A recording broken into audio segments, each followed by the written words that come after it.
There's been a lot of discussion over the last week about offshore drilling. So I'd like to say a few words about that before I open this up for questions. I understand how badly people are struggling to pay gas prices that have reached well over $4 a gallon in many places. I still remember a man that I met in Pennsylvania who had just lost his job but couldn't even afford to fill up his gas tank to go look for a new one. Along with the skyrocketing cost of healthcare and college and even food, this is a crushing burden on working families all across America, and we've got to provide relief. That's why I've proposed taxing the record multi-billion-dollar profits of oil companies and using some of that money to pay for a $1,000 middle-class tax cut that would go to 95% of all families and offset some of these rising costs in fuel. It's also why I've proposed a second fiscal stimulus package that would mail another round of rebate checks to the American people. These steps, along with investigations of possible market manipulations in the oil markets, would ease some of the short-term pain of these gas prices. But what wouldn't do a thing to lower gas prices is John McCain's new proposal, a proposal adopted by George Bush as well, to open up Florida's coastline to offshore drilling. What's become a bit of a regular occurrence in this campaign, Senator McCain once had a different position on offshore drilling, and it's clear why he did. It would have long-term consequences for our coastlines, but no short-term benefits, since it would take at least 10 years to get any oil. Well, the politics may have changed, but the facts haven't. The accuracy of Senator McCain's original position has not changed. Offshore drilling would not lower gas prices today. It would not lower gas prices tomorrow. It would not lower gas prices this year. It would not lower gas prices 5 years from now.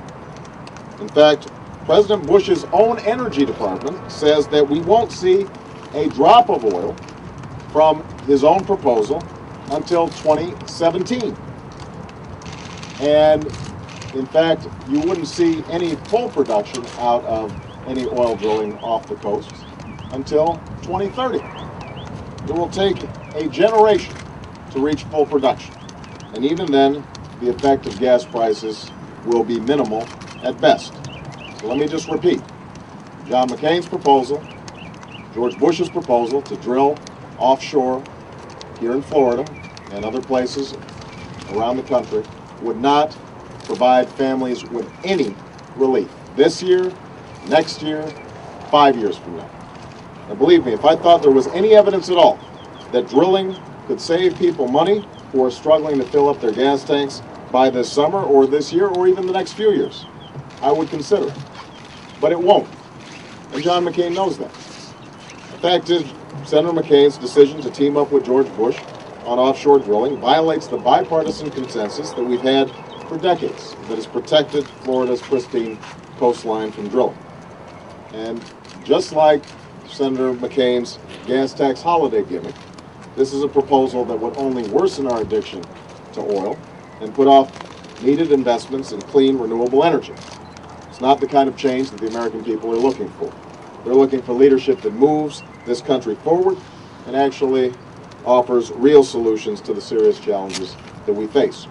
And that's why I've unveiled an aggressive and comprehensive energy policy that raises our fuel standards, invests $150 billion over the next 10 years in clean, affordable, renewable sources of energy, a policy that promotes realistic energy conservation. And when I'm president, I intend to keep in place the moratorium here in Florida and around the country and that prevents oil companies from drilling off Florida's coasts.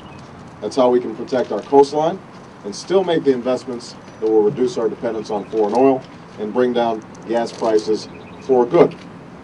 That may not poll well, and I understand that Senator McCain may have looked at the polls and said, people might buy drilling, or they might buy a gas tax holiday. My job is not to go with the polls. My job is to tell the American people the truth about what's going to work when it comes to our long-term energy future and how we can provide some short-term relief to families. That's what I intend to do as president as well.